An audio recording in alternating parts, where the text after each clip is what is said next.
Okay. This is Good Medicine, and I'm going to today talk about UFOs. When I was a child back in 1979, I had a close encounter with a UFO, unidentified flying object. Um, what happened was late one night I couldn't fall asleep, and the more you try to fall asleep sometimes, the harder it is to fall asleep. It's like a vicious cycle. And it must have been like 2, 3 in the morning or something like that. I don't know exactly what time.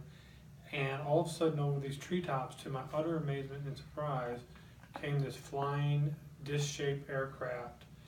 And it was right above the treetop levels, and then it switched directions and came right up to my window. Must have been traveling maybe at walking speed, a few miles per hour. When I first seen the aircraft, it was probably about 100, 150 yards out. And then it looked like the whole aircraft was spinning, but as it got close to me, I noticed it was just this centerpiece that was spinning, made not a single sound. My eyes were closed, I would not have known it was there. And here I have a picture that I have of what it looked like. It's upside down. And this is what it looked like. So the centerpiece was here, was spinning. Actually the green was on top here, and there was a real bright light source coming out. There was no rivets or anything on it. It looked like it had been manufactured, like it was molded all together at once.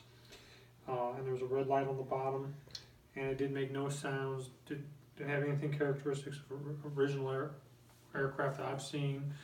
I've spoken with many people in the aerospace industry and engineers, and none of them said they've ever heard of anything like this.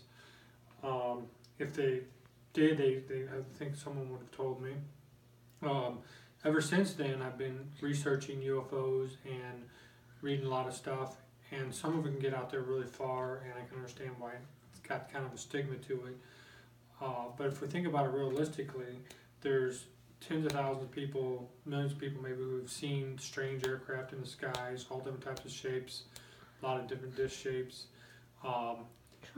The triangle shapes, cigar shapes. Back in the 70s, when the Freedom of Information Act came out, the government actually released some maybe documents they weren't supposed to. And basically what it showed was that the U.S. military was keeping top secret files on UFOs.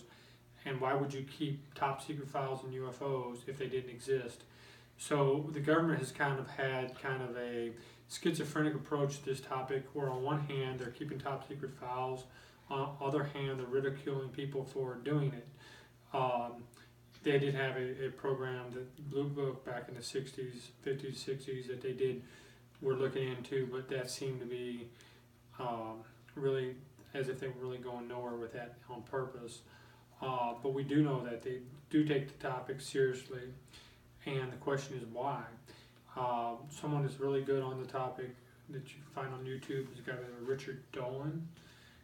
He's written some really great books on it.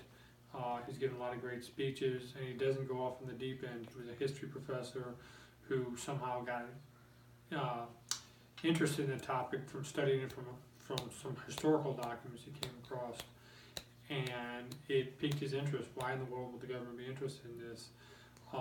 But this kind of opens kind of what they would say, maybe, I don't know if it's a proper term or not, Pandora's box, where if there are these aircraft, they're clearly manufactured by somebody, and it would cost billions of dollars. Who's manufacturing them, where are they coming from, and if they are of an extraterrestrial or extra-dimensional origin, then that really opens up a whole another set of questions. Who are they? Why are they here? Why are they hiding out on the fringe? What's their agenda? Is there more than one kind? What kind of technology do they have? Do they come from another part of the universe, another dimension? And exactly what are they doing? Because clearly, at least from my own personal experience, there is something out there. The philosopher Kierkegaard had this idea that there were two types of truth.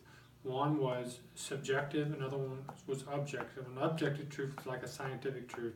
We all know that if we grab an apple and drop it, it's going to fall. We can test that over and over. We can prove that. We can verify it. The subjective truth is something like what happened to me. I seen a UFO, and I can't prove it. I can't reproduce that event. someone maybe seeing a ghost or Sasquatch, or maybe they had some other type of strange Bigfoot. experience. Bigfoot, and they've had other strange experiences they can't reproduce, but at least for them, that subjective truth is that what happened to them is true. And so this is what I would call more of a subjective truth. Science, seems to ignore these subjective truths, but there are a lot of them, and they're very similar. So there seems to be something to it all. And that's all I have to say for now. Thank you. Like the video and subscribe. Have a good day.